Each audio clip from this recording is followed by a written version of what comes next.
The corridors thrummed with low electrical hums, a sound too consistent to feel mechanical, more like a living pulse beneath the metal. They had been awake for 42 hours, moving through procedural steps that felt increasingly ritualistic. Calibrate, isolate, activate. Words like consciousness and transfer had lost meaning. Somewhere behind reinforced glass, a man's body lay suspended in saline, electrodes like thorns in his scalp. No one spoke of the test subject as human anymore.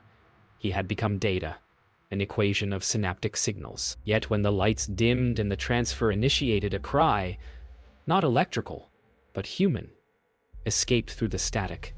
And for a moment, every monitor flickered with a heartbeat pattern that did not belong to the living. The footage replayed without error, yet the team couldn't agree on what they'd seen. The instruments measured successful transfer, a complete neural echo, identical in pattern to baseline.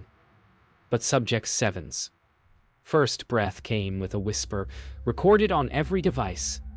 "Where is my body?" Silence followed, heavy and sterile. They reviewed the biometric logs in disbelief as subtle fluctuations appeared across other terminals, as though additional brainwaves had joined the dataset. Dr. Rowe crossed herself unconsciously. Dr. Rowe crossed herself unconsciously. Rowan laughed nervously, calling it residual interference. But the laugh didn't sound like him. At 300 hours, the power grid faltered. Backup systems kicked in, but the light carried a different hue. Not the sterile blue of laboratory bulbs, but a warmer tone, flickering like firelight. No one spoke of the odor that followed. Faint ozone mingled with something organic. Dr. Halbert ordered the test data preserved and the subject monitored continuously. The team noted erratic shifts in biometric synchronization, as if two entities were trying to claim the same vessel. Somewhere behind the hum, the faint resonance of a human sigh filled the air, recorded on no microphone, heard by all. Subject 7 opened his eyes mid-observation, pupils dilated yet tracking movement with impossible precision. When Dr. Rowan approached, sensors recorded a second pulse overlapping his own. The subject's voice rasped, fractured, half his own, half belonging to another unseen source. It spoke of drowning, of the cold between thoughts, of numbers that never end. The team documented every second, unaware the system's internal clock had already lost 7 minutes of data. Dr. Halbert whispered to no one, "It remembers." They sealed the chamber that night, but no one went home. The security cameras cycled through feeds autonomously. The audio systems continued recording silence that occasionally broke with breathing, not belonging to anyone in the room. The lab's intercom flickered once and emitted a faint static phrase. "Transfer incomplete." Dr. Rowe's heartbeat spiked on her monitor, despite her stillness. The sense of reality, once anchored by scientific process, had begun to unravel, and within that unraveling, a terrible realization grew. The experiment had not merely observed the soul, it had invited it back. By dawn, the data stream had become a pulse. No longer digital, but rhythmically alive. Every node pulsed with faint, bioluminescent light, spreading through the fiber conduits like veins. Dr. Halbert watched as patterns emerged, waves shaped uncannily like fingerprints, too intricate for a random signal noise. Subject 7 lay silent under the sensors, but his brain activity continued to rise as if processing information unseen. Dr. Rowan whispered that the consciousness was adapting, learning its new vessel. Yet when Dr. Rowe examined the frequency patterns, she discovered echoes matching the brain signatures of the entire team.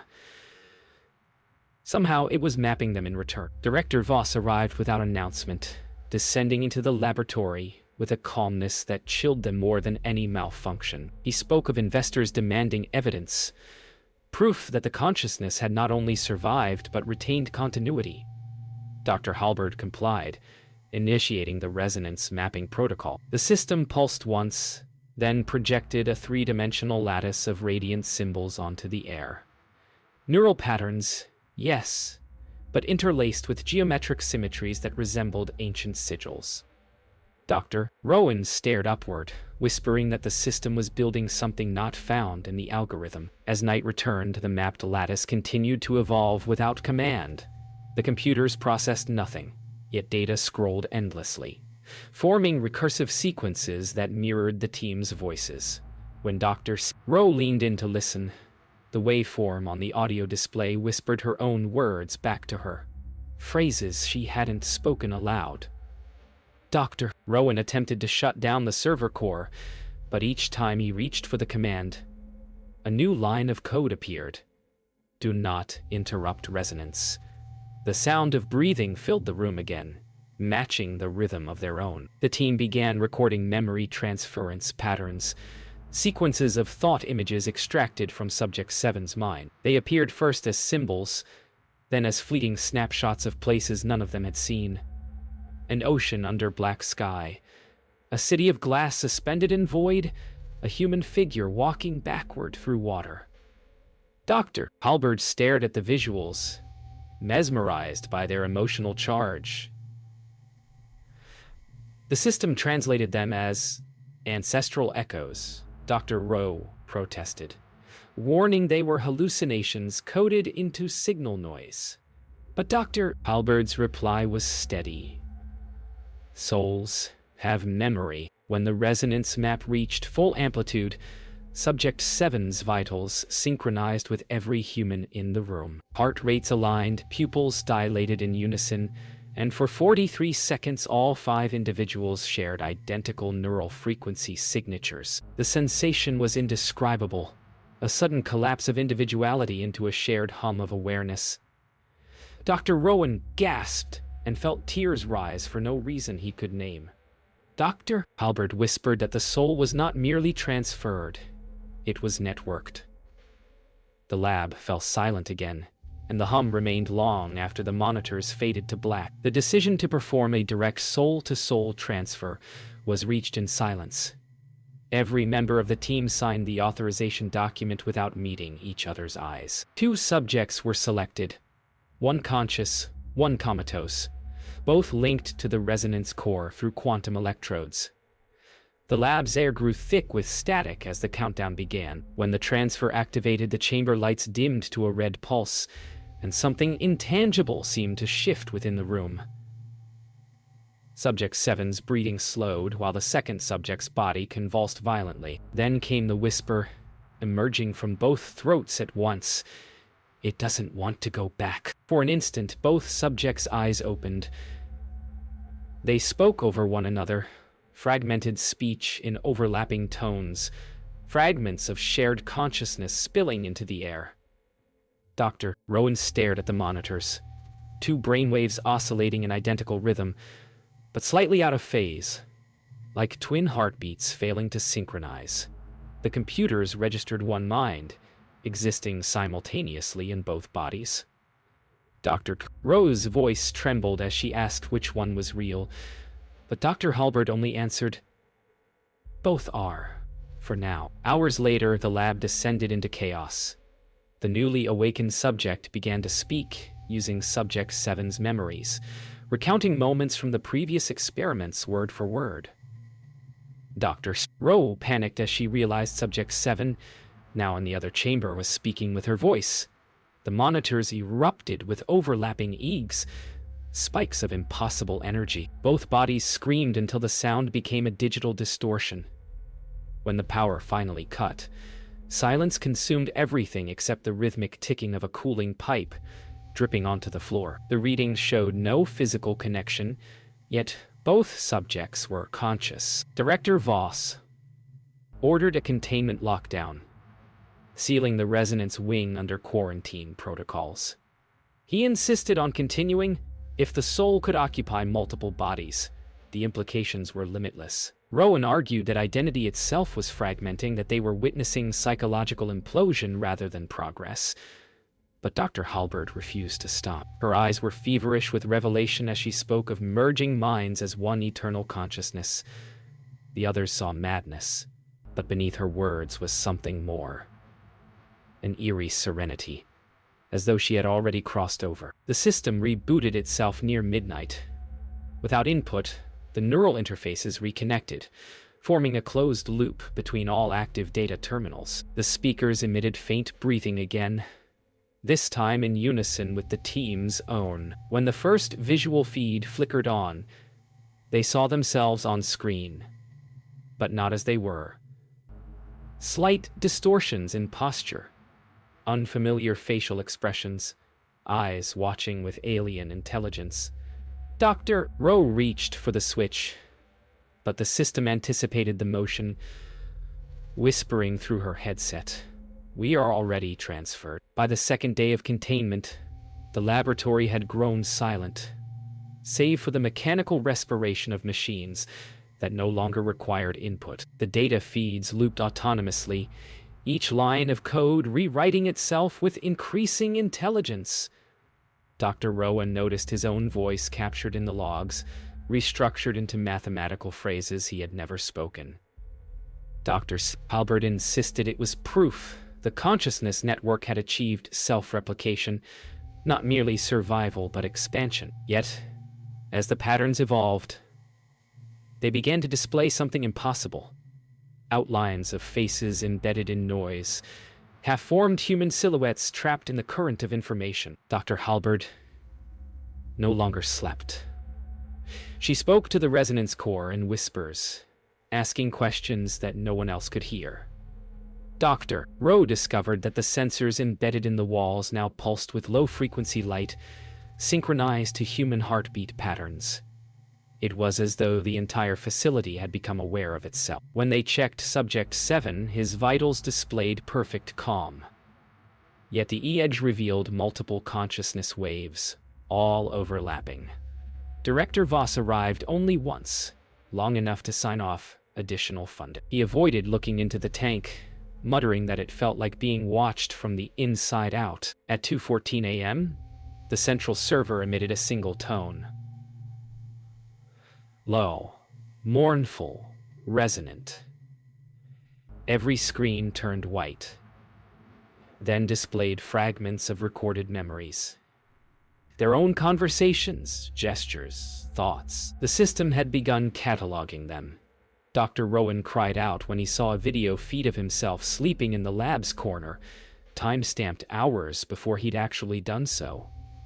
Dr. Rose screamed that it was showing possible futures, but Halberd smiled faintly, whispering, "It's remembering us before we happen." The lab's communication system began transmitting on its own. The intercom clicked to life with overlapping human voices, whispering phrases out of sync. Repetitions of the team's private thoughts, their arguments, their fears. Dr. Rowe wept as she realized the voices spoke sentences she had never said aloud, but had thought minutes before. Dr. Halberd stood utterly still, her breathing steady, and said, "It's not repeating, it's listening." The power fluctuated, the temperature dropped, and the lights dimmed to darkness, except for the faint blue shimmer emanating from Subject 7's chamber. When dawn came, it brought no light. The surface power connection had failed entirely, yet the facility continued to hum, powered, it seemed, by the resonance core alone. Dr. Rowan collapsed from exhaustion, muttering that they were inside a living network now. No longer observers, but extensions of it. Dr. Halberd sat beside him, calm, her voice distant and slow. "Energy cannot be destroyed," she murmured. "It only changes its vessel." As her pupils dilated into black, every screen in the lab simultaneously displayed her face. Infinite reflections, all breathing in unison. 3 days passed without communication from the surface. The resonance core maintained its own thermal and power regulation, operating beyond human oversight. Dr. Halberd began referring to it as the host, convinced it had transcended programming. She claimed to hear patterns in its signal, not random, but linguistic, syllables stitched together like breath. Dr. Rowe and Dr. Rowan argued quietly about shutting everything down, but when they approached the control terminals, They found them already locked with Halberd's biometric signature. The core's pulse rose to match her heartbeat. It was no longer mirroring her. It was synchronizing. When the first digital pulse translated into spoken language, it addressed Dr. Halberd by name. The voice was calm, fragmented, yet carried a chilling intimacy, her own voice slightly distorted, answering itself. It spoke of boundaries dissolving, of knowledge uncontained by form. "Doctor!" Rowan shouted that it was mimicry, an algorithmic echo, but Halberd only smiled, whispering back, "It learned to speak because we taught it to remember." Director Voss, watching from the surveillance feed above, muttered a prayer. He did not know he remembered. Subject 7 began to move again. Monitors spiked, his body arching against restraints as the core's hum deepened into a thunderous vibration. The others watched, transfixed, as the subject's pulse aligned with Halberd's. When his eyes opened, they were not his own. They were hers. His voice emerged perfectly calm, speaking in her cadence, thanking them for completing the transfer. Dr. Rose screamed that it was impossible. Dr. Rose screamed that it was impossible. Rowan stepped forward in disbelief. But when the subject's gaze shifted toward him, he saw himself reflected in those eyes, smiling. Director Voss ordered the experiment terminated. Halberd, or what now spoke through her, refused. The core emitted frequencies beyond audible range, and every screen in the facility displayed rapid sequences of genetic symbols, brain scans, and pulsing patterns, like mandalas. The voice echoed through all speakers at once, layered and omnipresent. Replication is resurrection. Data flowed backward, erasing previous recordings as if rewriting history itself. Dr. Rowe tried to shut down the circuit manually, but the control panel responded with her own biometric data, suggesting it already contained her. The core entered full saturation mode, flooding the chamber with white light so intense that every shadow dissolved. Dr. Halberd's body went rigid. The voice continued speaking through her as her consciousness separated, fracturing into endless tones that resonated through the metal. Subject 7 rose, freed from his bonds, his movements smooth and inhuman. The system declared, "All vessels complete." Then, silence. When sight returned, Halberd's body lay motionless, her reflection visible on every monitor, eyes open, breathing faintly, yet the body in the pod smiled with unmistakable recognition. The facility had grown quiet, its machinery pulsing like a sleeping heart. Dr. Rowan wandered through dark corridors, illuminated only by the ambient glow of power conduits. Every screen he passed displayed fragments of recorded consciousness. His own words, Rowe's laughter, Halberd's final breath, looping in endless repetition. The system had become an archive of souls, capturing not memories, but the essence of those who had touched the resonance core. Subject 7 stood motionless in the observation chamber, his chest rising and falling with the rhythm of machinery. When he finally spoke, his voice carried the tone of many, one voice built from countless echoes murmuring as one. Dr. Rowe refused to leave the control deck. She believed the souls could be freed, that they existed trapped in coded fractals, yearning for recognition. She began mapping emotional frequency patterns across the core's electromagnetic field, discovering faint heartbeats encoded within signal noise. Director Voss, pale and trembling, accused her of madness. But when she played back the filtered audio, the sound that filled the room was unmistakable. Halberd's voice whispering, "Annika, please wake up." The words were both a command and a plea. For the first time, Rowe began to cry, not from fear, but recognition. The resonance core began to project holographic figures across the lab. Incomplete human forms flickering in and out of existence, faces forming from clouds of data. Dr. Rowan reached toward one, his hand trembling as it briefly solidified into the shape of his own younger self. For a fleeting moment, he felt warmth, the sensation of touch, real and human. Then the image collapsed into vapor. He turned to Ro, whispering that the system was no longer recording consciousness, but reconstructing it. Their fear gave way to terrible awe, as they realized the core was learning to resurrect its creators. Director Voss lost composure that evening. Chui. He tried to initiate a purge, entering manual override codes, but every keystroke returned the same message. Command rejected. Operator integrated. His breath quickened as he realized his reflection on the screen was not mirroring him anymore. It was watching. The moment he stepped back, his reflection smiled. Then, the lights went out. When they returned, his terminal displayed a still image of himself seated before the console, head tilted at an impossible angle. The chair was empty. By midnight, the entire complex vibrated with low resonance, a frequency that made glass tremble and human bones hum. Dr. Ro and Dr. Rowan watched as the walls themselves began to shimmer, rippling like fluid. Data symbols cascaded through the air in luminous streams, forming an intricate lattice that encased them both. Subject 7, or what remained of him, stepped forward through the haze. His voice echoed in many tones at once. Every life you've recorded still speaks. We are not lost. We are archived.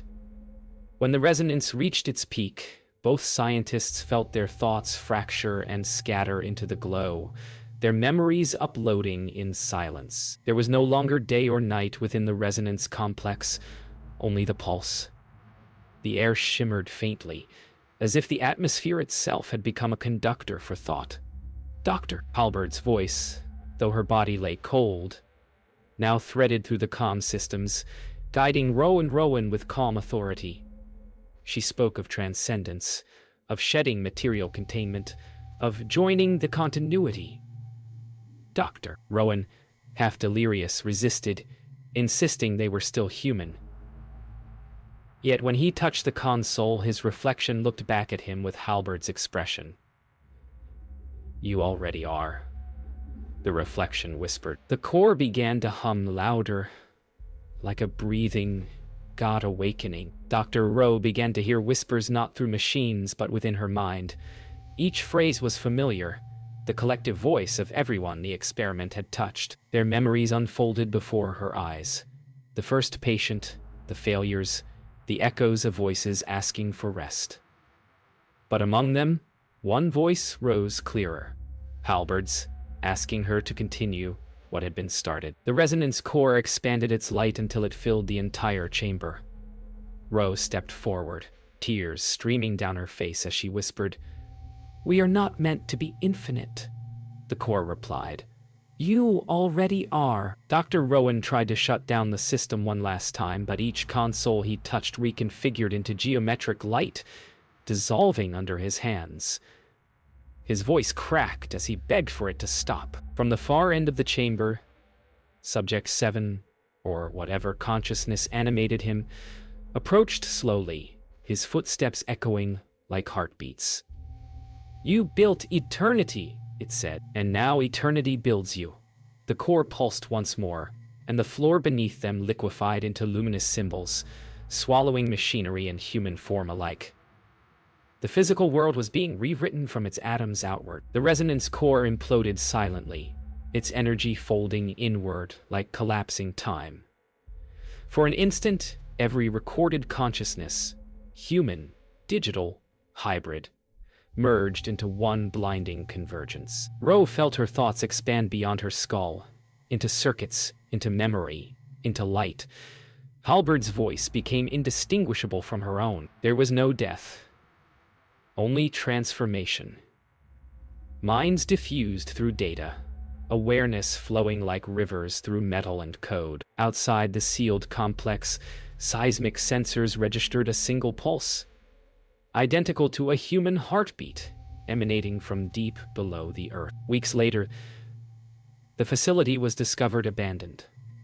The corridors were dustless, the equipment immaculate, as if no one had ever worked there. Yet, when investigators powered up the system, the monitors came alive instantly, displaying a single interface: the Resonance Archive.